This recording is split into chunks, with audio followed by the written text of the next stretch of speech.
হরে কৃষ্ণ, রাধে রাধে বন্ধুরা। গিরিধারী গোপাল সোনা চ্যানেলে তোমাদের সবাইকে সুস্বাগতম। তোমরা সবাই কেমন আছো? আশা করি তোমরা সবাই ভালো আছো গোপাল সোনা কৃপায়। আর তোমাদের গোপাল সোনাও অনেক অনেক ভালো আছে। সকাল থেকে তেমন কোনো ভিডিও করা হয়নি। আজকেও মিস্ত্রি দিয়েছিল। আর দেখো এখন আমার অবস্থা কী রকম। অনেক কাজ বাকি আছে, প্রচুর থালা বাসন। এইখানে একটা জিনিস দেখাচ্ছি, এই কয়েকটা থালা বাসন মাত্র ধুয়ে নিয়ে এসেছি। আর গোটা বাড়ির অবস্থাটা দেখো।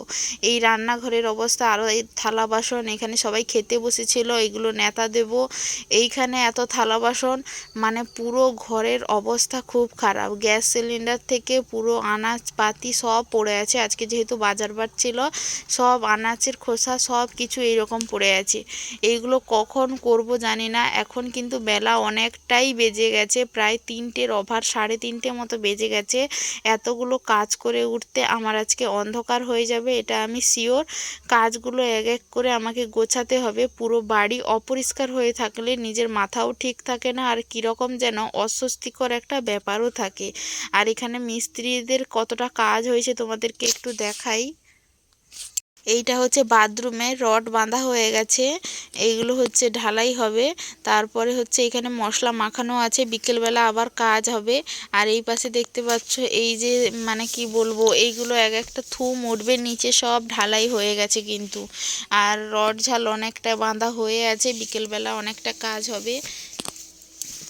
আস্তে আস্তে করে ঘরের কাজগুলো হচ্ছে, বেশি কিছু তেমন হবে না, তাও আমাদের সামর্থ্য মতো অল্প অল্প করেই করতে হবে। একসাথে বেশি কিছু কিন্তু আমরা করতে পারবো না। যাই হোক, চলো এবার বাড়ির সমস্ত কাজগুলো গুছিয়ে একদম রাতের বেলা তোমাদের সাথে ভিডিও শেয়ার করব। রাতের বেলা আজকে বানাবো ভেবেছি চিড়ের পোলাও। তাই এখানে আলু আর গাজর ছিল সবজির মধ্যে। বাঁধাকপি, ফুলকপি, বিনস, ক্যাপসিকাম থাকলে দিলে খুব ভালো লাগে।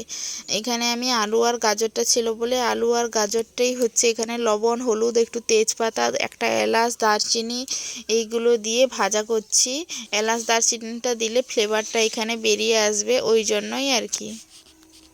চিড়ের পোলাও অনেক দিন বানানো হয়নি, মাঝে মধ্যে এই চিড়ের পোলাওটা কিন্তু বেশ ভালোই লাগে। একটা হেলদি খাবার, পেটও ভরা থাকে। আর খুব তাড়াতাড়িও কিন্তু এই রান্নাটা হয়ে যায়, বেশিক্ষণ কিন্তু সময় লাগে না। আলু আর গাজরটাকে ঢাকনা দিয়ে ভালো করে একটু সেদ্ধ করে নেই। এইখানে যতক্ষণ সেদ্ধ হচ্ছে তোমাদেরকে একটা জিনিস দেখাই, আজকে যে কত কাজ পড়েছিল আর এখন কীরকম অবস্থা। এই যে এখানে বিছানাপত্র একটু দেখিয়েছি, জামা কাপড়গুলো সব রেখেছি, থালা বাসনগুলো মানে মোটামুটি ধুয়ে মুছে গুছিয়ে এখানে সাজিয়ে গুছিয়ে রেখেছি। দেখতেই পাচ্ছ তখনকার অবস্থা আর এখনকার অবস্থা। আনাজপাতির খোসা টোসা মোটামুটি সব গুছিয়ে দিয়েছি। আর এই পাশে গোটা বাড়িটা কিন্তু নেতাও দিয়েছি। মানে তারপরে এখন যেহেতু রান্না করছি, আবার কিছু জিনিস মেলানো হয়েছে, আবার এইগুলো রান্নার পরে কিন্তু আবার সমস্ত কাজ গোছাতে হবে। মানে এই সমস্ত কাজ করতে করতেই মাথা খারাপ হয়ে যাবে। আর এখানে চিড়েটা জলে ধুয়ে রেখে দিয়েছি, বেশি জল দেইনি, কারণ জল দিয়ে ভেজিয়ে যদি রাখা হয় নরম হয়ে গেলে কিন্তু চিড়ের পোলাওটা আর হবে না, একটু শক্ত থাকলেই ভালো হবে। আর এখানে মাঝখানে কয়েকটা চিনে বাদাম দিয়ে দিয়েছি, কাজু কিশমিশ অল্প দিয়েছি। এগুলো একটু ভাজা ভাজা হয়ে গেলে চিড়েটা তুলে দিয়ে একটু এলাচ গুঁড়ো, একটু চিনির গুঁড়ো মিশিয়ে দিলেই রেডি। আর শেষে একটু ঘি দিলে তো জমেই যাবে, কিন্তু আমাদের ঘরে যেহেতু ঘি নেই তাই আমি কিন্তু ঘিটা দেইনি। কিন্তু ঘিটা যদি দেওয়া হয় তাহলে কিন্তু রান্নার স্বাদ, গন্ধ দুটোই কিন্তু অনেক গুণে বেশি হয়ে যায়। আমাদের ঘরে এখন ঘি নেই, ঘিয়ের কেজি হচ্ছে 1200 টাকা কেজি, কতই বা কিনে খাবো। মায়েদের ঘরে মা যখন তখন করে কিন্তু দেয়।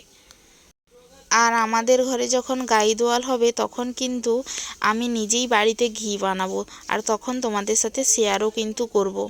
যাই হোক, ওইগুলো ভাজতে ভাজতে কিন্তু মোটামুটি সমস্ত ভাজা হয়ে যেতে আমি কিন্তু চিড়েগুলো তুলে দিইটি। আলু আর গাজরে যেহেতু হলুদ দেওয়া আছে তাই চিড়ের কালারটা কিন্তু ভালোই আসবে, একটু হালকা হলদে হবে। আমার কিন্তু বেশ চিড়ের পোলাওটা খেতে ভালো লাগে, আমার ছেলে কিন্তু এতটা ভালোবাসে না। চিড়ের পোলাওটা কিন্তু ঘন ঘনই কিন্তু নাড়তে হবে, না হলে কিন্তু পুড়ে যাওয়ার চান্স আছে। এই যে চিনির গুঁড়ো আর এলাচের গুঁড়ো লাস্টে একটু দিয়ে দিলাম, ঘন ঘনই কিন্তু নাড়ানাড়ি করে রাখতে হবে, তাহলে কিন্তু চিড়ের পোলাওটা একদম ঝরঝরে থাকবে আর পুড়ে যাওয়ার কোনো চান্সও থাকবে না। চিড়ের পোলাও কিন্তু খুবই স্বাস্থ্যকর একটা খাবার, খুব অল্প সময় তাড়াতাড়ি বানানোও যায় আর খুব খেতেও কিন্তু টেস্টি হয়। আশা করি আমার হাজব্যান্ডেরও ভালো লাগবে, ও খাবে নাকি জানি না। আর 2-3 দিনের অপেক্ষা, তারপরেই কিন্তু ও কাজের জন্য বেরিয়ে যাবে। বলতে বলতে ও কিন্তু প্রায় 1 মাস মতো বাড়ি থেকে গেল। এবারে কাজের জন্য বেরিয়ে পড়তে হবে, যেহেতু ঘরের কাজ আরম্ভ হয়ে গেছে, টাকা পয়সা টান আরম্ভ হয়ে গেছে, তাই আর বাড়িতে বসে থাকলে চলবে না। যাই হোক, গোপুসোনাকে রাতে চিড়ের ভোগ দিয়ে দিয়েছি, চিড়ের পোলাওয়ের ভোগ দিয়ে দিয়েছি। এখন প্রসাদ থালা তুলে নিয়ে বাড়ির সবাই প্রসাদ পাবো, গোপুসোনাকে শয়নে দেবো।